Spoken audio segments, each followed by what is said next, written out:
Good afternoon, race fans, and welcome to the show. Tonight, we have a good one here.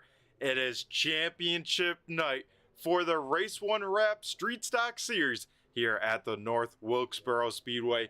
Practicing, wrapping on up right now, Andrew Payne with the quick time at the moment, but of course, that doesn't matter too much until we hit qualifying, which we're about to do. I'm Brett the Jet in the booth with Turn 3, of course. And we have my brother with the Boosted Brothers broadcast. Carson, how we doing here tonight? Doing good, Brent. I'm excited for the season finale here for the street stocks. We're here at North Wilkesboro, 2/3 of a mile. It's almost twice the size of the track last week, 75 laps, and we got some championship ramifications in this one, so it should be a lot of fun.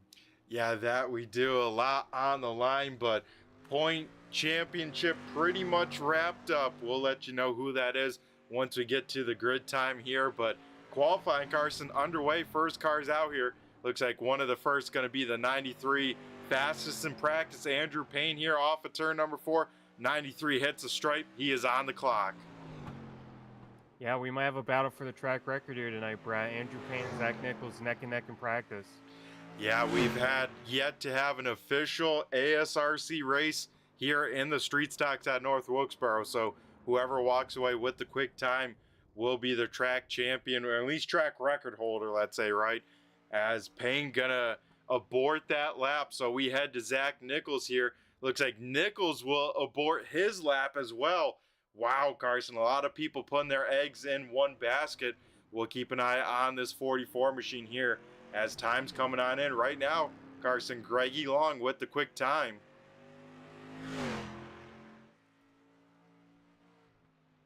Yeah, Brett, but we'll have to see if that can hold because, like you mentioned, Zach and Andrew still haven't are yet to take a lap. Yeah, at the moment, Caleb Ramsey, driver on the bubble. Top 12 going to be inverted from qualifying. So at the moment, it's Ramsey, like I just mentioned, on the bubble. Greggy Long with the quick time. Here is Zach Nichols for his attempt in qualifying. Andrew Payne going to quick time. We'll see what the 44 can do sideways there off of turn number 4. He will cross the stripe. Man, this guy is on a roll, Carson. It's almost every week, Brett. Yeah, that it is. Zach Nichols goes to the top of the pylon, someplace he knows very well here in qualifying, as I believe, what do we have? Maybe one more car to go. 17 cars here on the premise. I think, yeah, we only have the 014 here of JT Batson. Batson lap number 1, 21.05. Lap number 2 across the stripe will be a 20.02. So going to find a little bit of speed, but only going to improve one spot.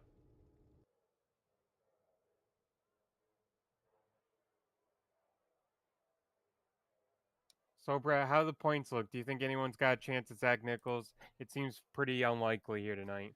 Yeah, he comes into tonight with a 59-point lead. With that amount, you know, even a full field, there's only 40 points for Payne on out. So Zach Nichols, by the time they take the green flag, as long as he does that, he will be our champion here. So we'll wait at least till he takes the green flag, completes a lap.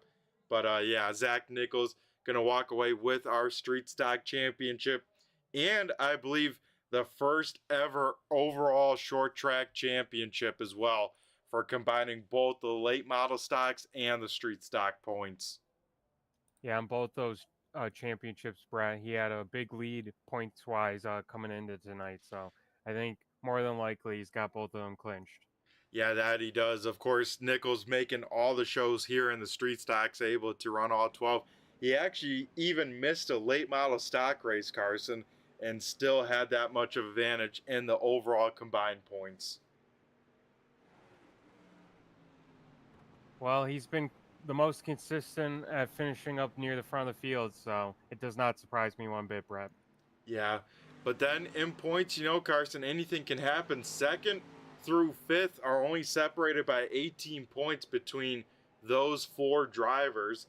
And then right behind them, close battles between 6th through 9th as well.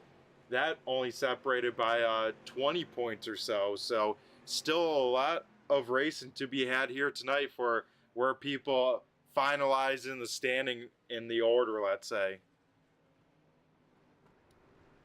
Yeah, Brett, the championship might not be on the line, but bragging rights are on the line for these drivers, at least when it comes to the rest of the standings. And, these guys still want to win this last race of the season to say they won the season finale here in North Wilkesboro.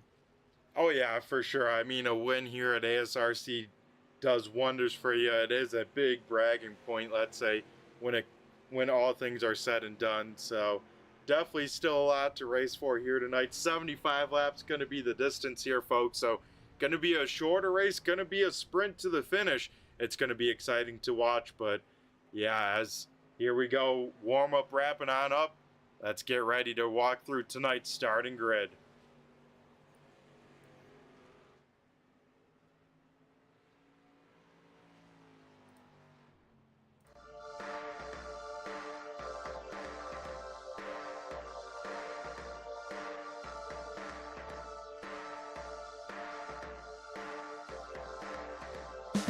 And for the final time this season, folks, we will head down trackside to run through tonight's starting order for race number 12 of the Race 1 Wrap Street Stock Series here from North Wilkesboro.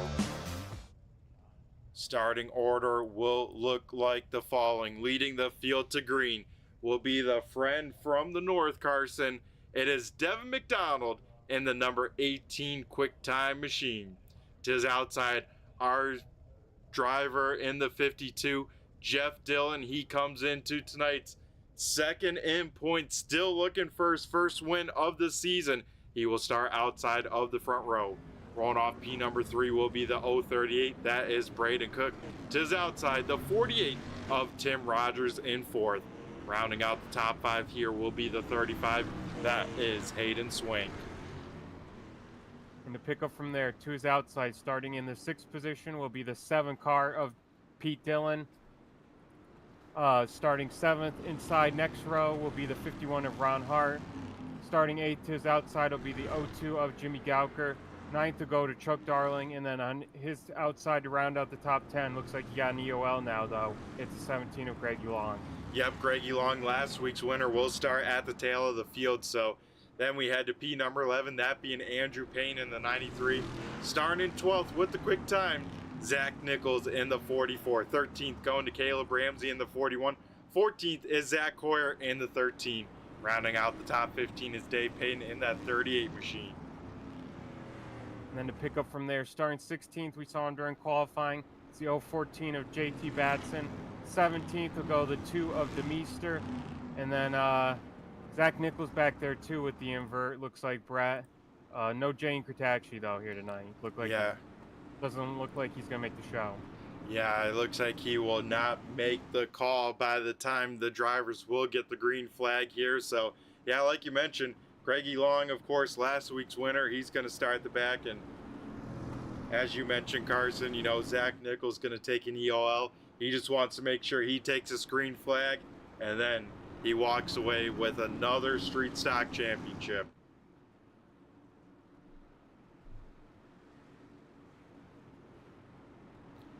It's a bit anticlimactic, though, for the championship, at least for Zach. He's just got to start here tonight and then just putt around, and no matter what happens, he's got it. I mean, I'm sure he's not complaining, but this race for him, not much on the line.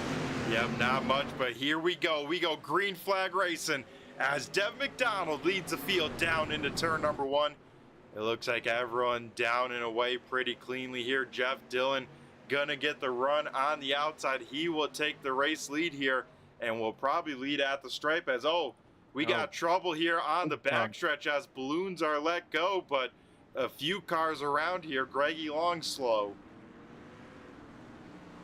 Yeah, just start with the 41 and Caleb Ramsey getting loose off of 2 and everyone piled in, Brett. All right, we'll take a look here at the turn 3 race and replay. Gonna maybe speed it up just a little bit. And you said it might have started with the 41 machine here. Yeah, it definitely did. He already claimed it too. All right, so quick claim there from Caleb Ramsey tapping on the roof. And Carson, looks like Ramsey just got the left sides into that grass, got that thing sideways, and yeah, collects Zach Nichols will once again get another piece of some damage here on lap 1. Greggy Long, pretty significant contact to that inside wall. And for Zach Nichols, for the speed he's had in qualifying and winning the most races here this year, he's had some bad luck too with Rex prep. Yeah, it seems like every time here, battling adversity each and every race. We saw it even last night, involved in that lap 1 big pile up there and able to fight his way back to another podium. So if there's a man that knows how to overcome adversity, it's that driver of the 44 machine in that crew. Oh yeah, and it's early, and most of his wrecks and incidents have been early in the race where he can fight back because he still has one of the fastest cars out there. Yeah, that he does. He knows his way around traffic, how to slice and dice the field on up. As here we go, Carson. Lights are out on the iRacing pace truck. We're going green next time by. So North Wilkesboro last night, caution on lap 1. Here tonight, going to be the same story, different day.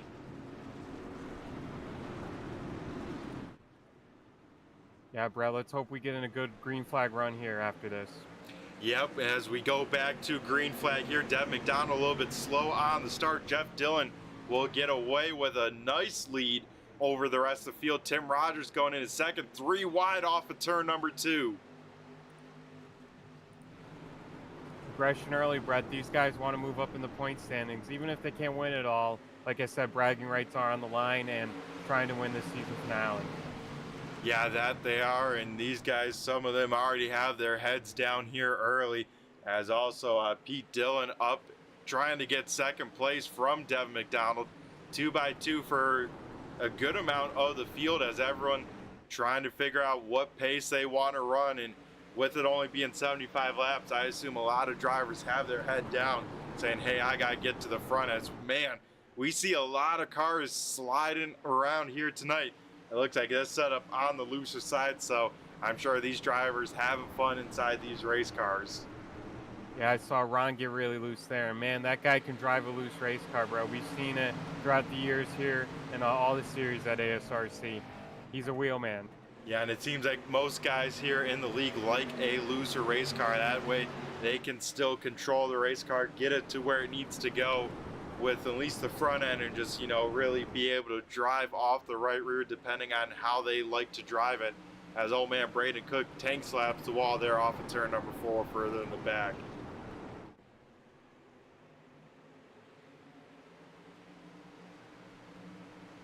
Cook here, Carson, starting off this race kind of on the rougher side, down 8 spots from where he started, so I think got stuck up on the high side and maybe used up that right rear a little bit, or something happened to that 38, because finally back single file, but all the way back in 11th.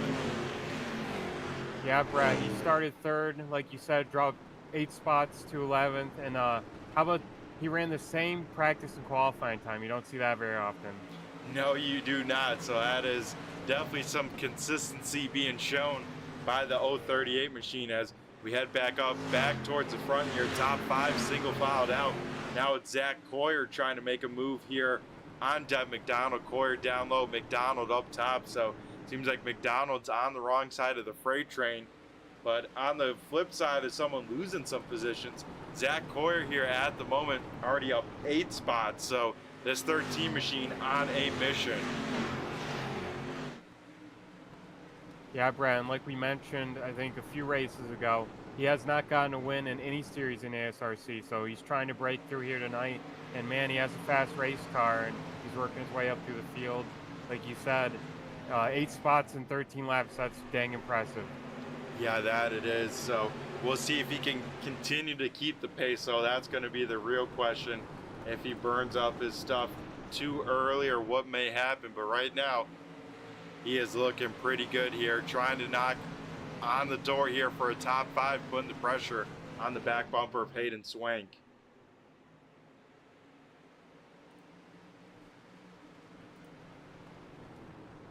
One guy I have to give a big shout out to, our race leader, Carson. Jeff Dillon currently pacing the field, still keeping that advantage that he had at the restart there with that great jump as we get a caution flag on the speedway. Looks like further in the back. Once again, Greggy Long slow, and it looks like also the 38 of Dave Payton involved as well. Yeah, funny thing is, Brett, I saw him earlier get into the other 38 car, Brain Cook, and move him up the track. Here, it just seems like he squeezed Dave a little coming off turn 4 and got into his left rear, and they both went in the inside wall together. Yeah, that's what it looks like to me as well. Greggy Long thinking that maybe Dave was going to be a little bit higher, but Dave couldn't move up any higher because he was already pretty much against the wall. So I think the 17 machine definitely needed to turn the nose of that race car down the track a little bit more than he did there for a car on his outside off of turn number 4.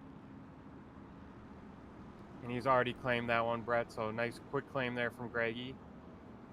Yeah, that's good to see here as we see cars down on pit road once again. Caleb Ramsey, no nose on that race car, trying to get that thing repaired. And of course, Zach Nichols back down on pit road, involved in that first lap incident.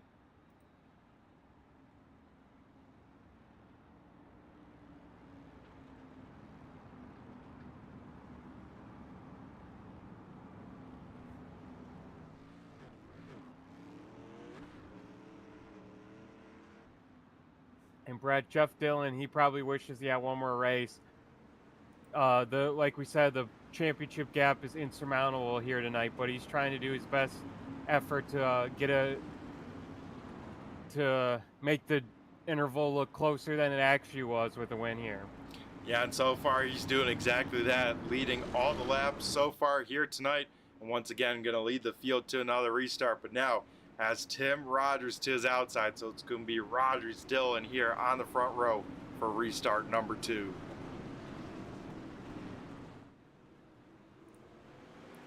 Dillon away with another great start here. Looks like Rogers and Pete Dillon, let's say, in the 7 machine, going to be side by side here through turns 1 and 2. And it seems like a very, very difficult task here tonight, Carson, to restart on the outside of the front row. It seems like no one's been able to get a good start up there. And then once that happens, no one's been able to get down on that inside lane for quite a bit of time. As Carson, I have to ask you, see if you see it as well, but these race cars with the setup in it tonight, when they go down the front stretch, for me, with some of my cameras, it looks like they're almost picking up the right front by the time they go into turn number 1.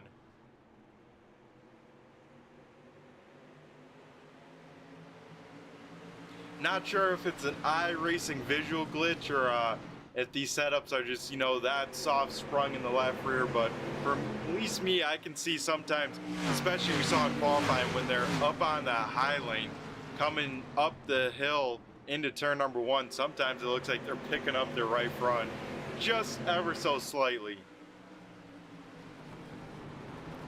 Yeah, Brett, definitely looks higher up, but I don't think it's raised completely off the ground, at least from my vantage point.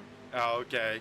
Good to know, good to know. But Carson, how about this? Out in front, it's a Dillon 1-2. Jeff Dillon currently leading over Pete Dillon, but Pete Dillon has to be careful. He has a fast Ron Hart right on his back bumper, right behind them, looking at the side-by-side battle here as Tim Rogers still has yet to find a hole to get down to the bottom. Yeah, I thought about it there, Brett, but thought better of it. That would have been risky to try to send it to Hayden's outside, or Hayden's inside, but now he's stuck on Jimmy Gauker's outside. Yeah, Rogers couldn't really have drove it in there too deep because as we saw Swank kind of go right up in front of the 48 machine there on corner entry, so probably cost him a little bit of speed here as Rogers continues to bleed spot, restarted second, already back to 6th, and maybe continue to lose more as here comes Andrew Payne now to the inside.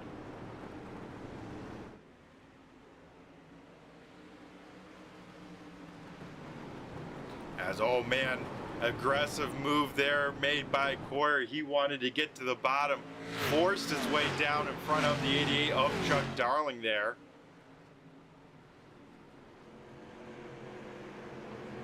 As here, by the time they get to turn 1, maybe no, even turn 4, Andrew Payne's going to get clear of Tim Rogers Now it's going to be Zach Hoyer, Tim Rogers side by side for 7th.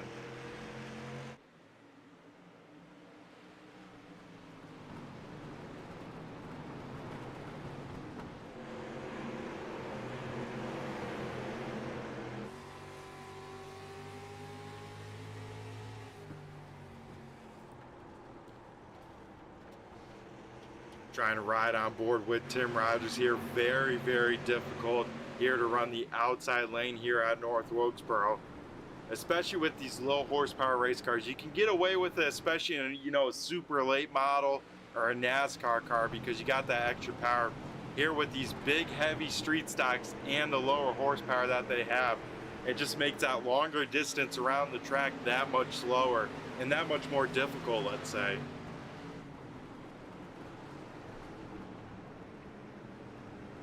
Yeah, bro, like most short tracks with the street stocks, excuse me, once you get stuck on the outside, there's really not much you can do. Yeah, that is the case, as Tim Rogers able to finally find a gap all the way back in P number 9, right behind them. 3-car battle between McDonald, Cook, and Nichols.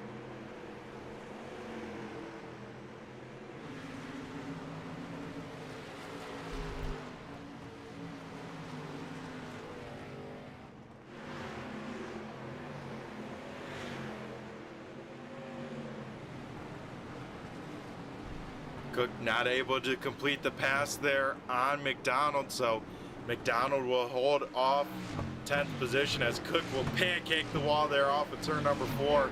That allows Zach Nichols to get clear here. So Nichols trying to get into the top 10 for the first time here tonight. Has a lot of cars out there still in front of him, and everyone is pretty spread on out. As now we get even closer, Carson. It's almost the halfway point already. Yeah, Brett, this race is flying by. Only that initial caution there on the first lap, and so far these guys have settled down, settled in their rhythms, and we have some good racing here for the last 30 laps. Yeah, that we've had. We actually had 2 cautions, Carson. The initial first lap, and then the 2 drivers side by side here between Dave Payton and Greggy Long. That one slipped my mind for some reason. Yeah, kind of an uneventful one between the contact between those 2 for sure. But yeah, my point still stands, Brett. Since then, it's been a lot better. Yes, that it has been here. Single file throughout most of the field, except for here. Hayden Swank now putting on the pressure on the back bumper of of Ron Hart, Andrew Payne right there as well. So we may have something shaping on up here.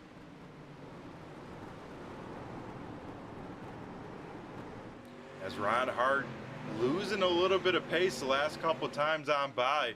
Cars in front of him about a half a tenth quicker, so Hart might be losing a little bit of turn in the front end of that 51, or maybe he's saving his stuff, you know, till, you know, maybe 20 to go, let's say, or something. But if he is, he has to turn it up a little bit because he has a rear view mirror full of that pink and purple 35 machine.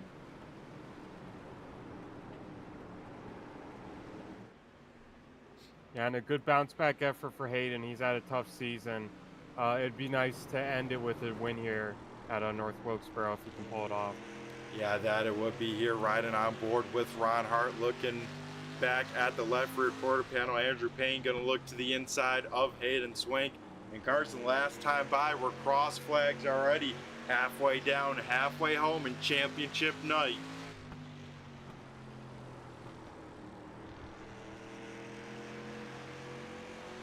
You can see Ron Hart working that wheel there. Hayden Swank gets a good run off of turn number 2. Will stick his nose to the inside of the 51 machine. And yeah, that time I saw a lot of wheel to the right there. Contact on the front stretch. Those two gonna trade a little bit of paint.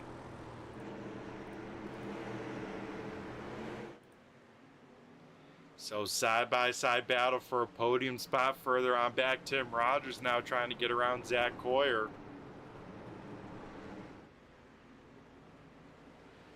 So with this battle here, Jeff Dillon and Pete Dillon have been able to check out in front of the field Now a 2x2 battle, 2 rows deep, as Hayden Swank tries to work over Ron Hart. Jimmy Gauker looking to the outside of Andrew Payne here. And Brett, we have some more heads rolling with the league. It looks like 2 drivers have been asked to park it for the night. Wow, really? Did you see anything that caused that? Or, oh, as we get 3 wide here into turn number 3, how will this work? Sorry to cut you off there, Carson, but man, some close, hard racing here. As Andrew Payne says it's go time, he will go to the inside of both Swank and Hart. I don't know how they've survived this long, 3 wide, as wow. Jimmy Gauker's going to try and fill in the spot that was held by the 93 machine. They continue to stay 3 wide.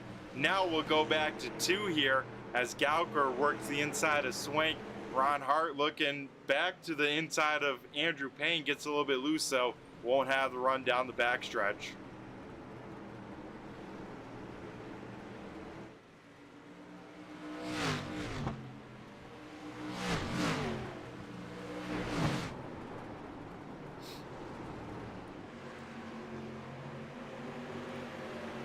So yeah, some great battles here right on the cusp of the top 5 here as Jimmy Gauker looking to continue to try and get around the 35 machine of Hayden Swank. With these guys side by side, it now allowed the 88 of Chuck Darling to join in on the battle here. As Gauker will give Hart a nudge there right at the apex.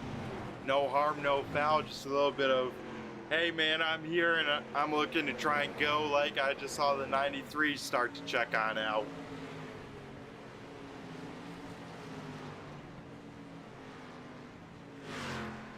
And I may have jinxed this 35 car, Brett. He's now stuck on the outside. As soon as I mentioned how good he's doing here tonight and trying to change the narrative on the season, he's struggling now.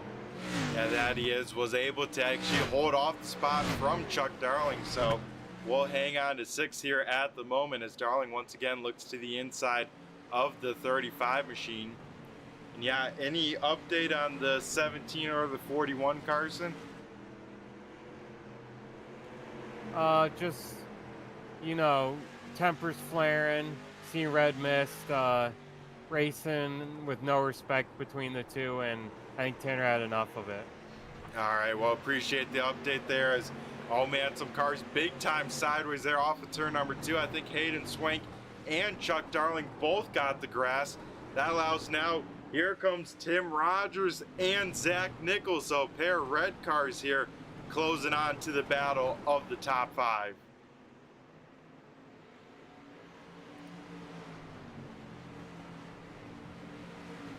Ron Hart has been a bit of a rolling roadblock to the 35 machine of Hayden Swank.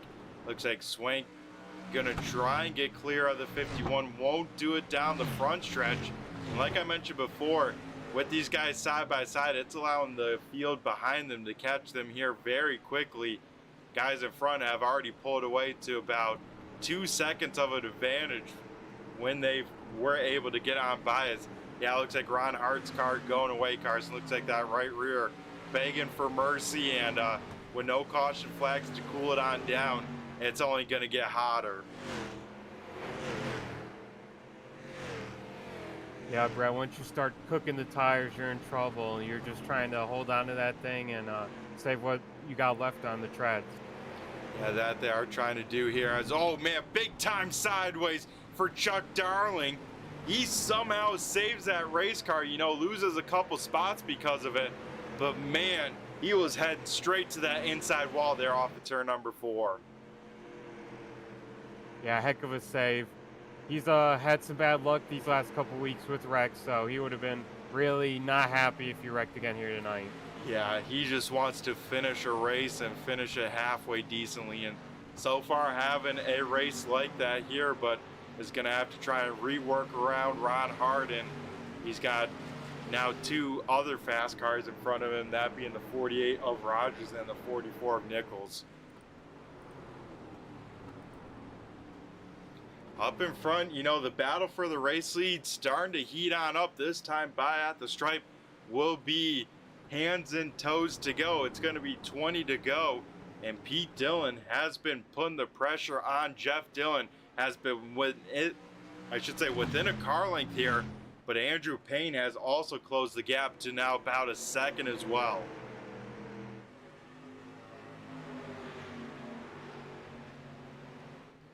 Oh, as Pete Dillon going to get into the back of Jeff Dillon. That'll move him up the track just a little bit. They will door bang off at turn number 4. Side-by-side battle for the race lead inside of 20 laps to go. And Andrew Brett is 2/10 faster than both the lead cars.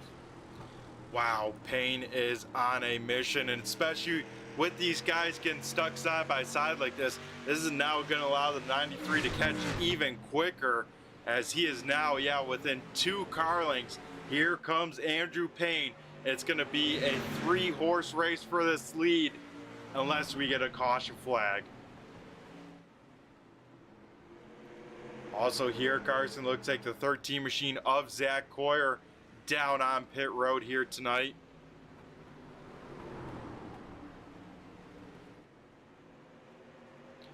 So Coyer will cause night at end. So that moves now about, I want to say 3 cars out of the race, because I think actually Jaden Kurtachi back out on the racetrack here.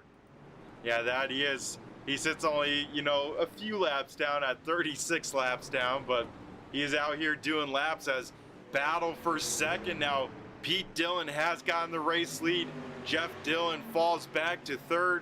Andrew Payne up into 2nd here. And more technical difficulties for Jaden Brett. I know he's been struggling with that the last couple weeks. Good to see him back out here, but I'm sure he's bumming that he missed the start and is probably going to finish. Well, he's actually probably going to finish 3rd to last because those 2 guys are gone.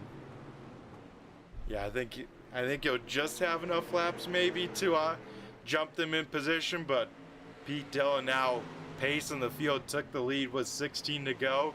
And we'll see if he can hang on to it further on back. Zach Nichols back up into the top 5, has gotten around Hayden Swank for 5th. Now trying to get around Jimmy Gauker for 4th.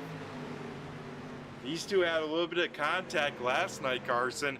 This time looking a lot cleaner. It looks like Gauker, though, very sideways, but a little bit of contact there off of turn number 4.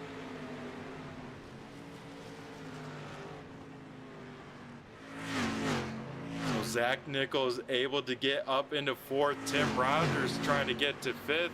And here comes Chuck Darling once again, Carson, battling his way back through the field. Wow, Gauker got very sideways there. His right rear is gone on that 0-2. Yeah, Brett, I was just about to say that. His tires are begging for mercy right now. Yeah, that they are, and being stuck on that top side probably not helping that race car as well. As he tries to hold on to that 7th position from Hayden Swank. Looks like we'll concede that spot. Jaden Kurtachi up here, of course, many laps down, so not really in contention for any of these positions here.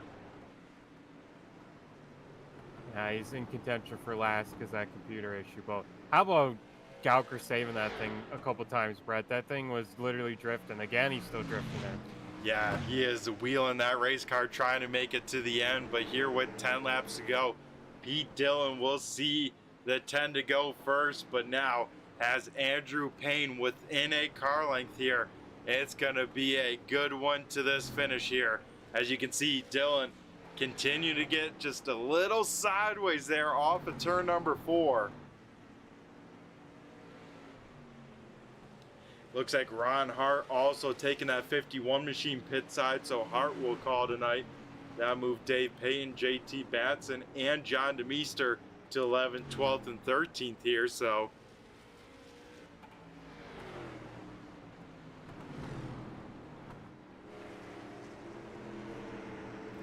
Dillon has been good down low, been protecting that inside lane.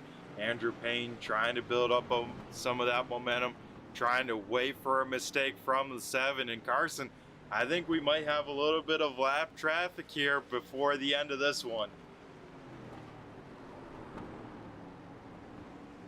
Yeah, Brett, and Andrew right on the bumper of Pete Dillon now, and we'll have to see how Pete can navigate lap traffic with the guy breathing down his neck. Yeah, it looks like Demeester's going to get up to that second groove. We'll get up and out of the way. So both cars able to clear him down the front stretch here. Right on board with Payne. You can see Dillon get loose. Payne will maybe get into the back of him. If he didn't, that's about as close as you can get without giving him a little love tap. And the 7 car, Brett, the name change. New name, new driver. As soon as he changed his name, he's trying to win. Yeah, we got his actual name out here on the car, and with that, you know, maybe some confidence for old Dillon, because yeah, leading here with inside of 5 laps to go, it's going to be a good one here. What does Andrew Payne have left in the tires? Can Dillon hold on for 4 more laps, get his first ASRC win? Oh, Andrew Payne here has a run down the backstretch. Will look to the inside of the 7. Won't drive it in there deep. Nice, respectful racing from the front 2 here. But Andrew Payne has to make a move here. If he has anything left in the tank, he has to use it up here. Yeah, Jeff Dillon got really loose in 1 and through the turn. We'll have to see how bad that hurt him. Andrew's trying to see if he would make a mistake. Yeah, that time though, Payne a little bit loose into turn number 3. This time by though for our race leaders. It's going to be popsicle sticks up in the air. 2 laps to go.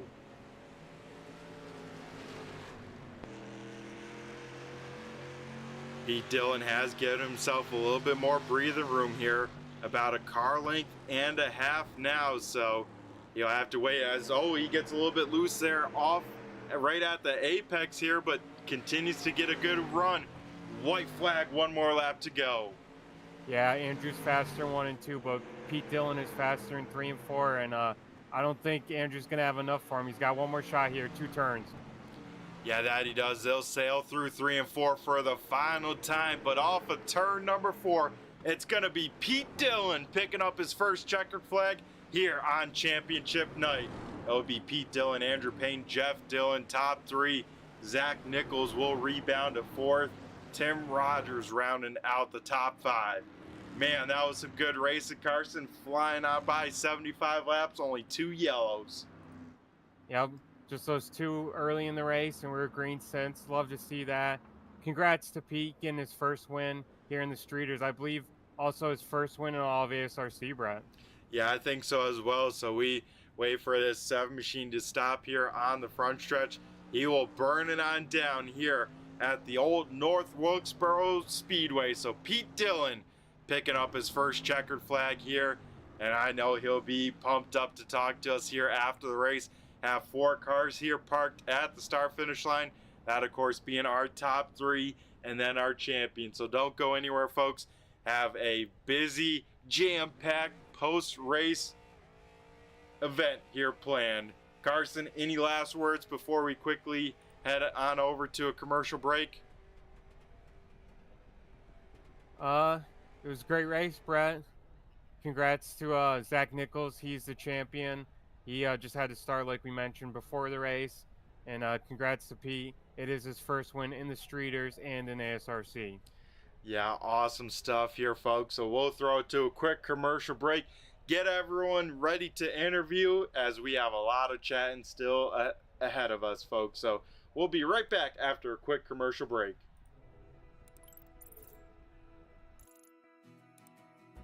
iRacing is a sim racing game that combines a true-to-life racing experience with an online community of virtual racers from all around the globe. iRacing offers a multitude of officially licensed cars and tracks, laser scanned with millimeter accuracy. Their car models and mechanical systems are based on real-world physics, engineered in cooperation with manufacturers and race teams. Their skill license system ranges from rookie to pro, ensuring members are always pitted against those with similar skill sets. Members are able to sign up for a weekly race series, compete in time trials, host a private race with friends, and participate in racing leagues created and run by the community. With over 170,000 members, iRacing works in partnership with renowned motorsports organizations like NASCAR to deliver virtual races based on the real-life NASCAR Cup Series, as well as many other series on the NASCAR ladder. iRacing also features team racing, providing a variety of options for members to create and manage their own teams. Race with friends or real-world teammates in full-length endurance events like the 24 Hours of Daytona, Spa 24, or the Bathurst 12 Hour. Additional partners include IMSA, World of Outlaws, Supercars, and IndyCar, allowing members to race in their very own Indianapolis 500, Bathurst 1000, Chili Bowl, and many more iconic events. This is iRacing, delivering the most authentic racing experience short of getting into a real race car. Sign up today at iRacing.com.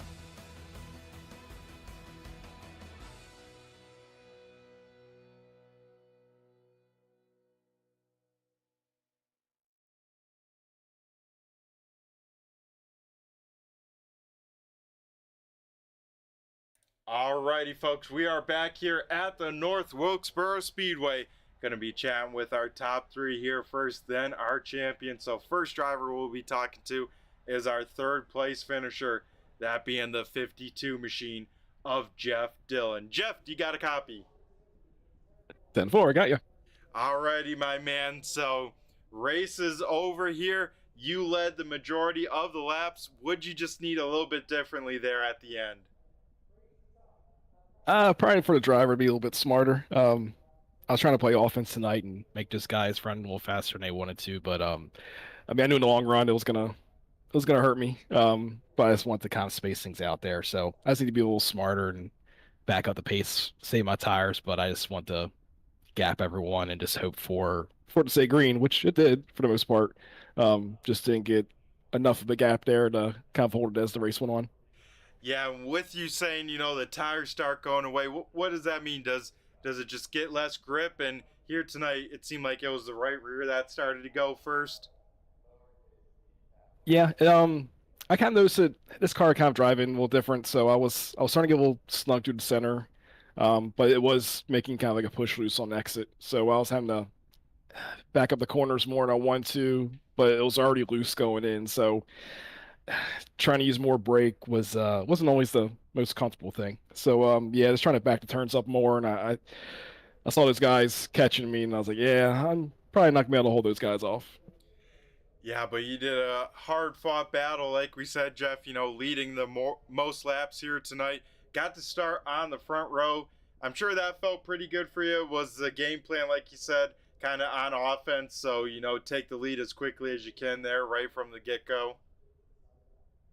Yeah, definitely with it wasn't by design. It wasn't on purpose qualifying. I don't have much speed in these cars in qualifying and sometimes. So yeah, I looked out for that, and once I got the lead, and I'm like, all right, I'm just gonna go hard as I can here and make those guys pass me. He said, track position is it's tough and it means a lot. So I'd rather play a little more offense and at least be positioned there for a top five run and kind of save my stuff and fall farther back like I've done multiple times this year. But the plan was still worked out mostly, so I'll take a top three. Yeah, just like that, you know, Jeff, that plan did work out. Able to stay on the podium, chat with us here after the race, and coming into tonight, you know, you sit second in points. So even though, you know, probably you'd like, you know, maybe some more wins on the season, all that fun stuff, to end up second in points, especially with some of the competition here, man, you got to be feeling pretty good after the whole 12 weeks are over. Oh yeah, I definitely didn't expect to be second in points.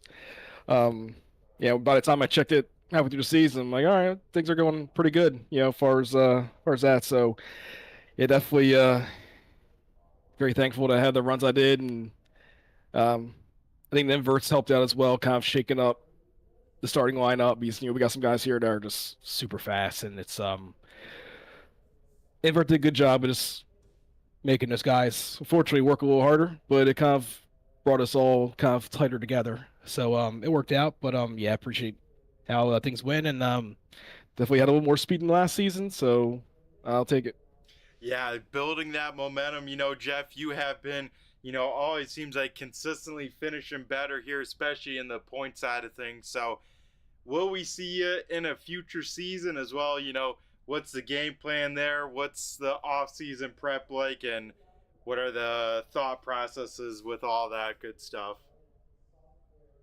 Yeah, definitely plan on being back here on Wednesday. It's nice to come over here and just be a driver, so I definitely take advantage of that. But yeah, definitely need to practice a little more in this car. Um, got some things at times figured out, but other times it's like 2/10 off. So definitely still need to work on some stuff and try to improve. But yeah, definitely be back here next season and just try to find a little more here as far as qualifying and hopefully gain a little more speed.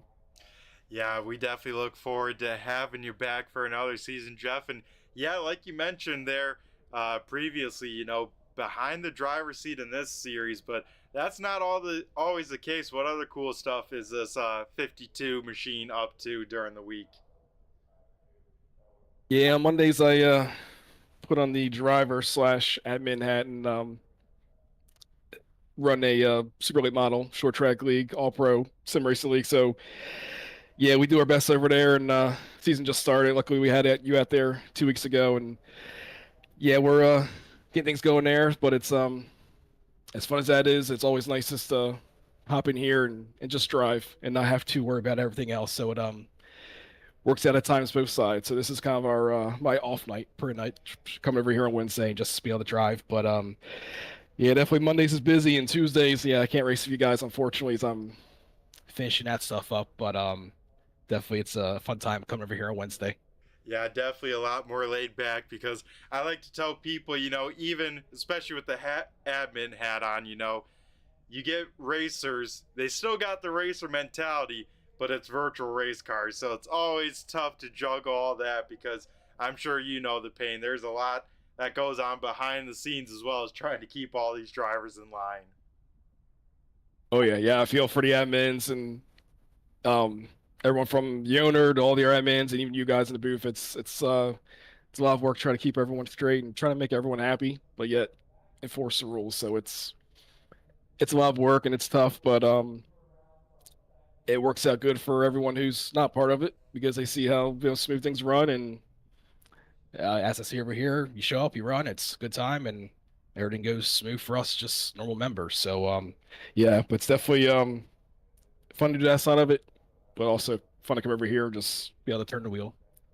Yeah, that it is. Well, Jeff, it's always a pleasure talking to you. Once again, congrats on the second in points here and the third place finish here tonight. So before we let you go, my man, celebrate those two big accolades here. We're going to go hand over the mic to you for the final time this season and have you give a shout out and a thank you to maybe some of those sponsors on the car, some of those teammates, or maybe some people tuning in at home. Yeah, well, appreciate it. Definitely you guys in the booth. Definitely appreciate everything you guys do, not only for this league, but for all iRacing. It's definitely a very cool thing. Never thought back in the NASCAR 3 days we'll be having broadcasted races from sim racing. Tanner and all the other admins. It's a lot of work.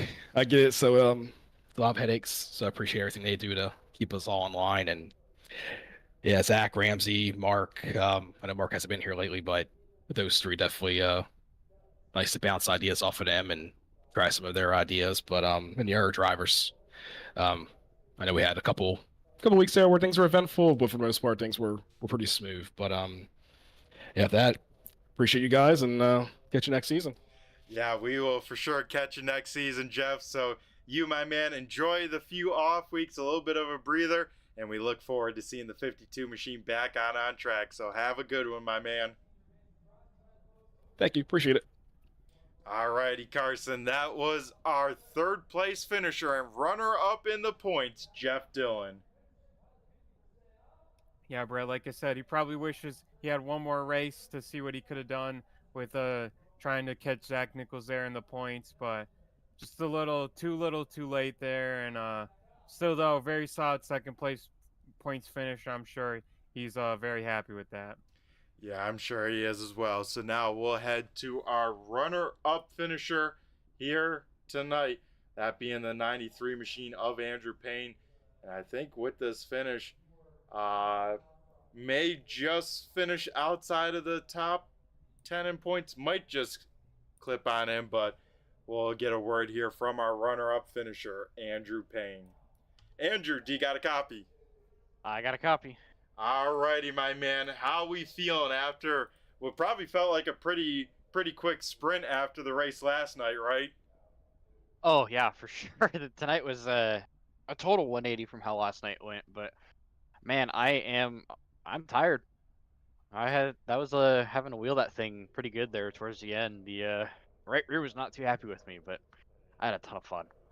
Yeah, it looked like that right rear, going away on most cars. I think we had a few drivers actually pit and maybe say, that was the end of it. So, how'd you keep that right rear on as long as you did, as well as, try and keep that pace up until the end when you caught Dylan for that race lead there? Well, I think a big part of it early during the race was a lot of people were diving in a little deeper than I was. Um, I know that these cars are huge momentum based, but I spent the first few laps, first probably 20 laps with the cautions, just sort of saving, sort of backing up entries. Partially because I also didn't want to run over someone on accident, because that would foobar my whole session as well as someone else's too. And then once we got racing, and after that last restart we had, once we got single filed, it was just a matter of not overdriving while trying to keep pace. And I don't know if last night with how the cars drove helped me tonight as well, or just the laps in general, but we felt really good. I was backing up entry too. I was trying to use less brake and just let it roll.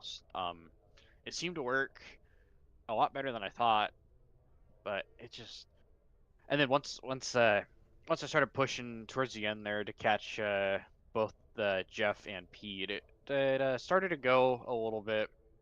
It really went the last probably 8 laps though, and couldn't really do a whole lot with it to try to get around Pete. I had a shot, but like I was telling him post race, I think if I'd sent it in there any deeper, I probably would have wrecked myself and possibly him, and didn't want to do that. Right rear was pretty burned at that point, but I think tonight it was just a matter of keeping the right rear on it with the I don't know, taking a shallower entry and just a harder like exit throttle off, let's say. So it worked out. I'll be honest, I'm not entirely sure how it worked out as well for me, because last time I was up towards the front in one of these things, we burned the right rear off pretty good. So we will take that and take the solid second place to finish off the season. Yeah, and I think with this finish, it's going to put you right on the cusp of a top 10 points night. Of course, you missing a few of the street stock points, not in the full on contention. But yeah, overall here, Andrew, another good season. You mentioned it there. You had one shot at Dylan there at the end. We saw you take that look to the inside of turn 3. How tough is it as a driver to, realize the situation and not use up the guy, especially for a win at the closing stages of the race? Like, what do you have to kind of do or say to yourself, let's say, to make sure we come out of here in one piece? Because especially here on iRacing, we see it's such a tough thing for drivers to try and grasp that concept, let's say, right? Yeah, and it. I feel like it doesn't come easy because, just like you said, with the sim, there's a lot less repercussions for sending someone than there is in real life, and that's the unfortunate part. Is that tends to be a theme sometimes, just across the sim in general.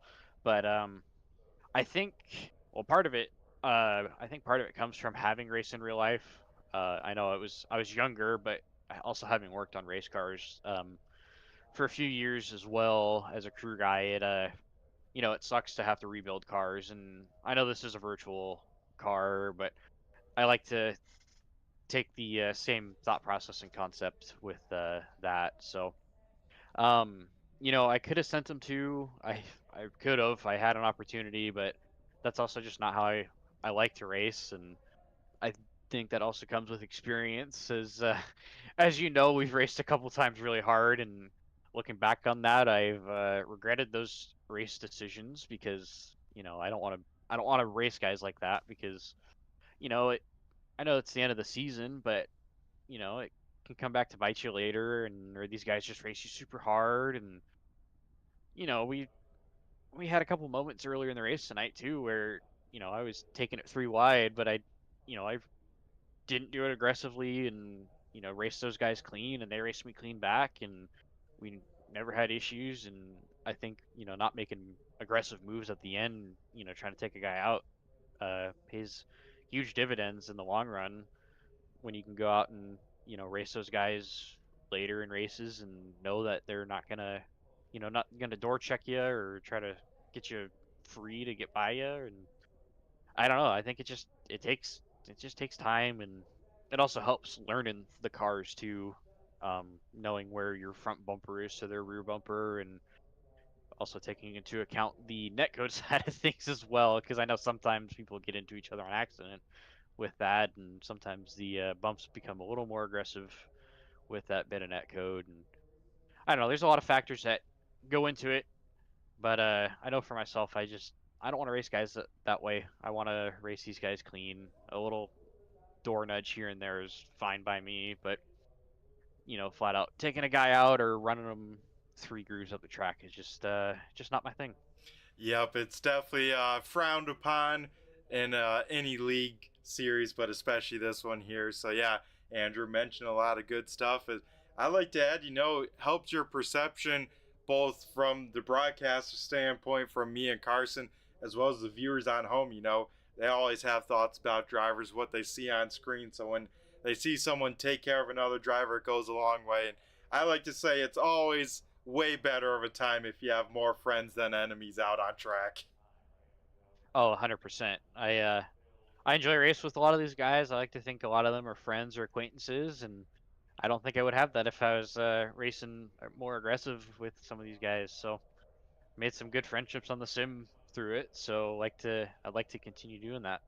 Yeah, for sure. Definitely a lot of cool people on here and a lot of great connections. So, Andrew, we won't keep you too much here longer for you. We'll let you get on out and celebrate another podium finish for you this season, a runner-up finish here at championship night. But before we do, we're going to go hand over the mic to you for one final time this season and let you give a shout out to maybe some of those sponsors on that sweet looking 93, some of those all important teammates, or maybe some people tuning in at home. Well, first and foremost, I want to give you guys a huge shout out, both you, Brett and Carson, for broadcasting the street stocks, and I also want to give a huge shout out to Al for broadcasting the late model stocks this season. I know last night I wasn't able to get interviewed to be able to thank everyone for the broadcast side of things, but really have appreciated you guys up in the booth, and it's fun to go back and watch these races when I can. Huge shout out to Race One Wraps as well as Postma Flooring for coming aboard for both the series as title sponsors. Without their support, we probably wouldn't be here talking with you right now. Huge shout out to Tanner and all the other admins for putting on the league. It's been going on for just over 4 years now, and it's been one of the most fun experiences I've had on the sim ever. And you know, these races just keep getting better across both series, and it's uh, it's fun. It's a lot more enjoyable. It makes racing a lot of fun on here. But huge shout out to Quick Time Motorsports Media, Hall Metal Fab, Citrus Hut Lawn Mower, V&H Fresh. Huge shout out to my parents and grandparents for supporting me in all my forms of racing, from real life racing to the sim world. Huge shout out to all the fellow competitors out there. I know this season felt really long, but it was a ton of fun racing with all these guys each and every week, and we've put on some really good battles across these 24 weeks or 24 races, excuse me. Um, Huge shout out to all the viewers out there for supporting us, drivers, the league, the broadcast. Without your guys' support, we probably wouldn't be here either. So looking forward to the off week or off season here, and we'll come back next season even stronger. Yeah, we look forward to having you back for another season, Andrew. Always enjoy seeing that 93 machine out on track. So, you, my man, have a great rest of your night, and we'll be talking to you here after a quick 3-week break, I'm sure of it. Yep. Thank you, guys. Alrighty, Carson, that was our second place finisher, Andrew Payne, here tonight. Yeah, Brett, the biggest mover up 9 spots, starting in the 11th, second quickest time in qualifying, and then finishing runner-up here tonight. And always great talking to him. A class act, a longtime ASRC driver, really fast, can wheel most cars around, most anything. And congrats to him with a great race tonight. I'm sure he wishes he could have finished 1 spot better, but just didn't quite have enough there for Pete at the end. Yep, just ran out of that right rear tire grip. But yeah, Carson, let's go talk to the man of the hour, tonight's race winner, picking up his first win of the season, that being the 7 machine of Pete Dillon. Pete, do you got a copy? Yes, sir.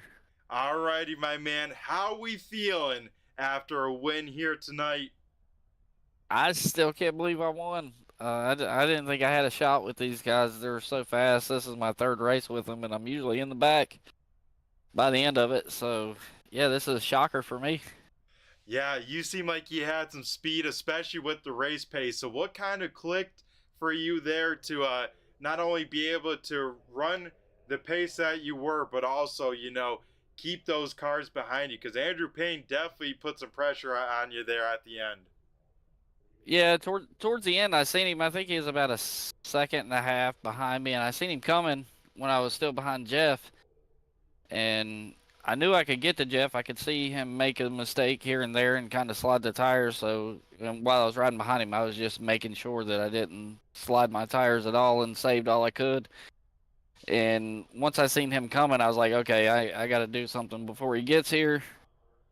So that's when I made a move on Jeff and got by him, and yeah, I was able to hold him off. I can't believe it. Or Andrew's usually about 2/10 faster than I am. Yeah, it was definitely awesome to watch there, Pete. Definitely had the pressure put on you, but you, my man, made no mistakes, didn't crack there. And I gotta ask, I saw it in the broadcast. I'm sure you're doing a little bit too. It seemed like you were one of the best cars to exit really low on the corners. Is that something you figured out here tonight? Yeah, actually, North Wilkesboro is one of my favorite tracks, so I know how to save tires here. I've actually won here in another league that I used to race, but yeah, I just figured out slow is fast. And that is definitely the case, especially with race pace. Keep those tires underneath you. And I always tell people it's tough to do, especially getting the mindset of a racer. You can't push the car over the limit, right? Because it's got that limit, and as soon as you try and push it, that's where you make mistakes, burning off tires, all that fun stuff. Absolutely, and Yeah. that's what I tried to avoid the most. I don't know if you've seen towards the end, the last 5 laps to go. I don't think I had any tire left. I was pretty free going into one. Yeah, it definitely looked a little bit sideways there, losing a little bit of speed, but like I mentioned before, able to get that momentum back in that race car, get those great corner exits, and that was enough to get the job done here. So, yeah, awesome stuff. I'm sure you're glad it was only a 75 lapper by the end of this one, right? Yeah, there was no tires in the pits. I don't think I would have made it much longer. Yeah, so awesome stuff. Like you said, coming in here late this season, what are your overall thoughts here from this season, a shorter season? And are we going to maybe see the 7 machine back for next season? Oh, I'll definitely be back for next season. But no, this is probably the toughest group of guys I've had to race against. And like I said, I'm just as shocked as you guys are that I won this race. I didn't think I had a shot at all. But yeah, I'll definitely be back next season. Yeah, we definitely look forward to having you back, and you, my man, picking up that first ever ASRC win. So that monkey's off your back, and you entering a list of long and some pretty big names on that. That's got to feel great as well. Absolutely.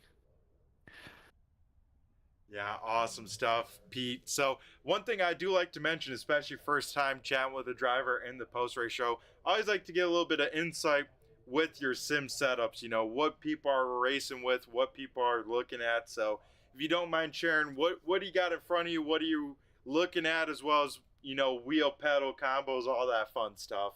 I got triple monitors, 144 hertz. I'm using the Moza R9, the Thrustmaster TCP, or I don't know, the load cell pedals. Just a standard play seat, and the graphics card is I think I'm using a 3070. Nice, yeah. So pretty decent setup in that. Those Moza wheels, I've heard some pretty good things about. What have your thoughts been about that wheel?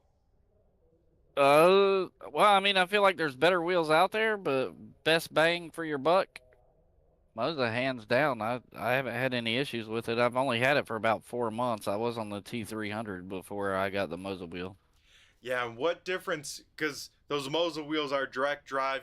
Feel all the forces straight in a shaft versus belt drive or gear drive, which are usually the cheaper wheels. What have you found has been the biggest difference for you with racing, with going to that Moza wheel? Once I got everything set up, it's just way more to wait. It's a lot easier to control the car, feel the bumps on the track, and I don't seem to upset the car as much. Actually, when I first got the wheel, I come out of the gate and won 6 official races in a row. Wow. As soon as I got the wheel, I was a 2500 I rating, and I think now I'm 32. So, but I don't do a whole lot of official racing. Nice, but yeah, that wheel, paying for itself a little bit with those performances. So that's definitely awesome to hear. And, goes to show, equipment can help, especially, take those next steps, because as those final tenths, hundredths come along, they get exponentially harder. I tell people to go and achieve those. Oh yeah, absolutely. Sim racing is just like real racing. Everybody's looking for an advantage. Yeah, that they are here. And yeah, Pete, besides here with iRacing with us on Wednesday nights, what else do you enjoy to do? What other plans you got for maybe this summer? Anything good like that?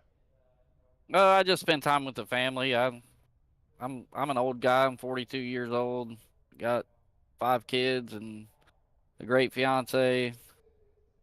We do a lot of camping and off-roading and stuff like that. There you go. Yeah, that's always a good time, and always key to spend the family time, especially if they allow you, go race the virtual race cars. I know I've had people ask me, "What, you go race virtual race cars?" I'm like, "Yeah, it gets the juices flowing, get your adrenaline going. It's pretty close to the real thing, I tell you what."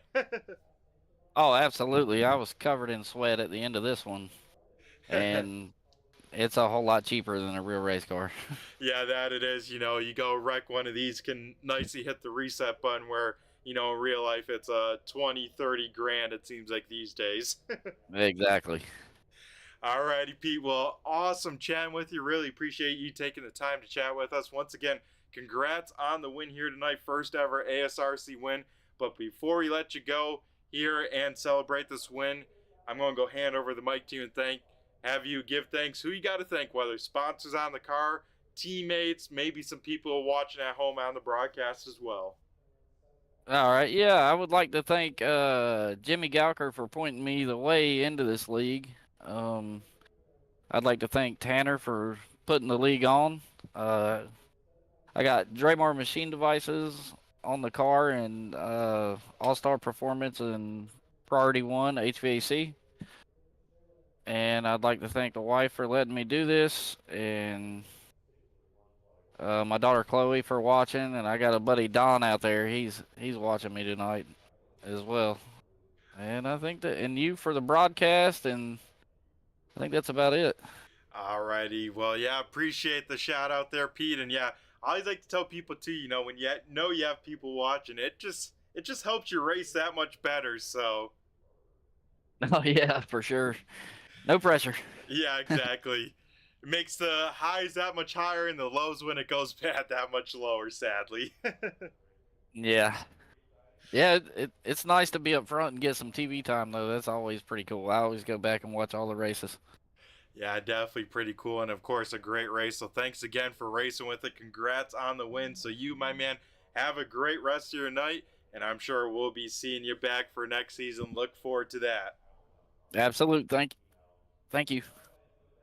Alrighty, folks. That was our race winner, Pete Dillon. And now we head on over. Gotta talk about this guy here in the 44 machine.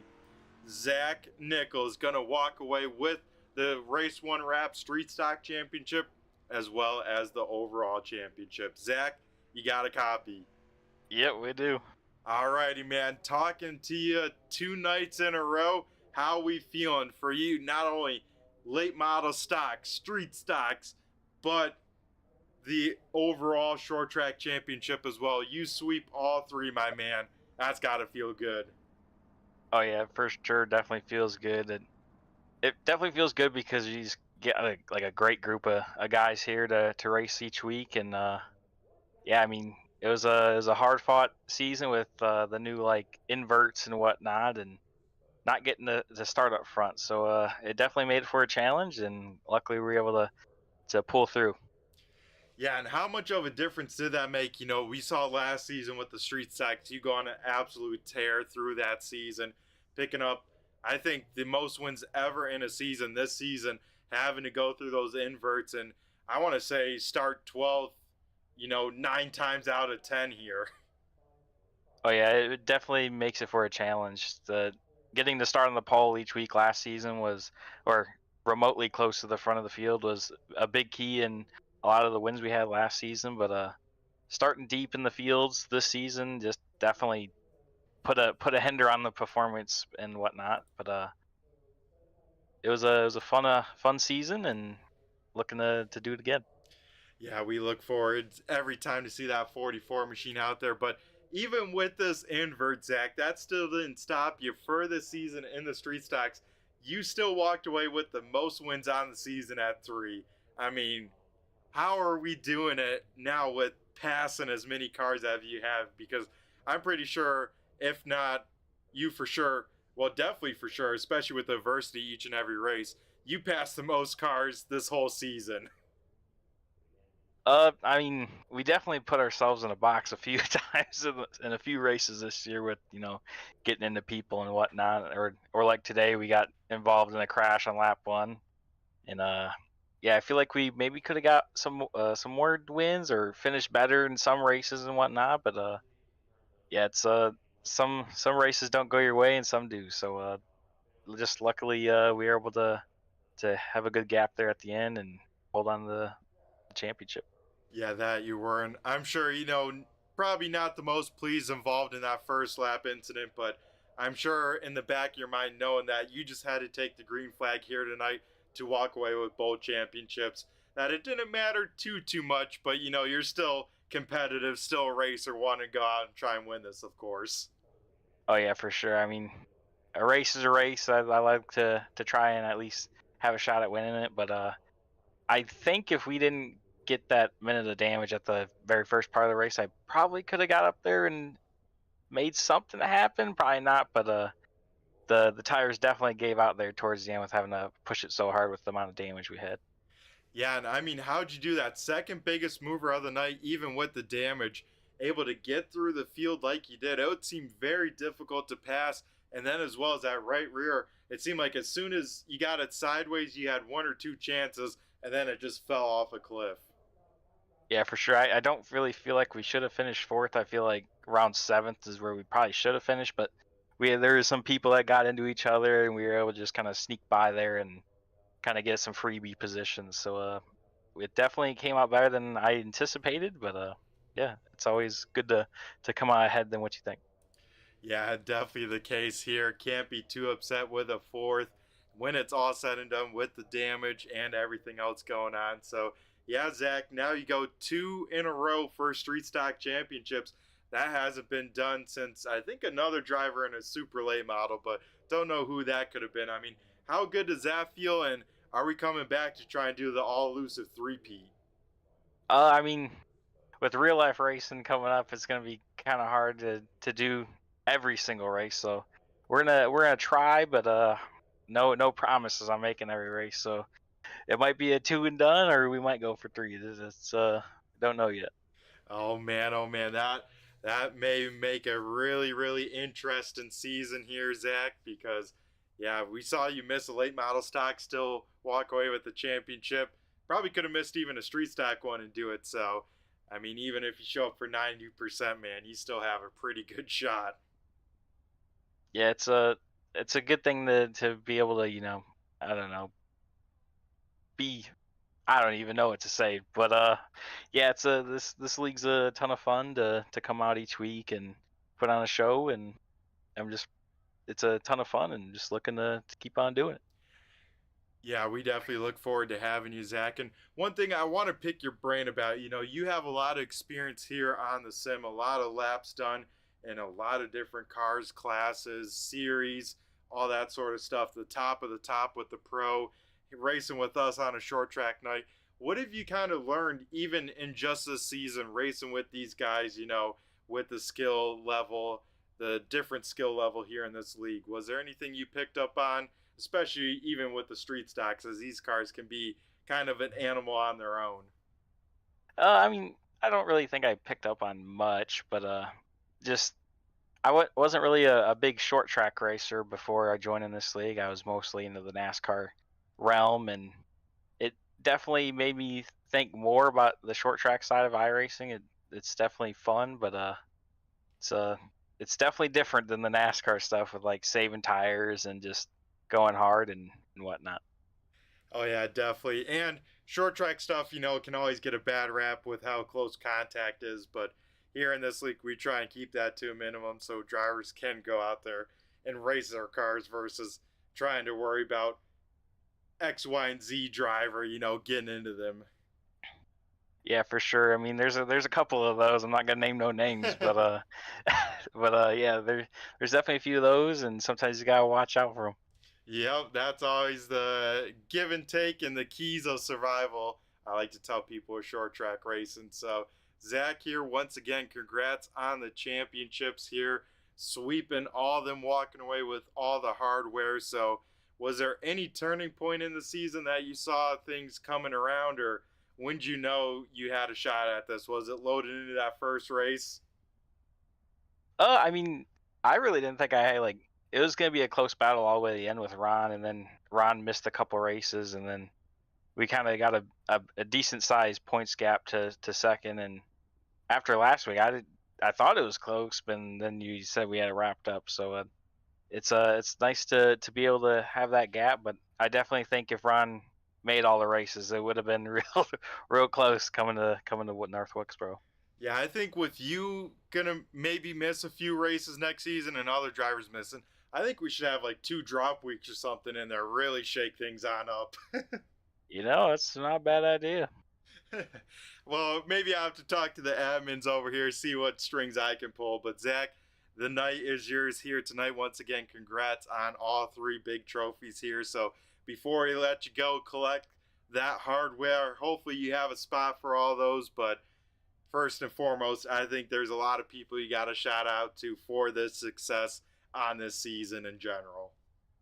Yeah, I'd like to thank Kearney's Complete Auto Service, Corrigan Oil Company, PSS&C. They help us a ton out in the real life world, and can't thank them enough.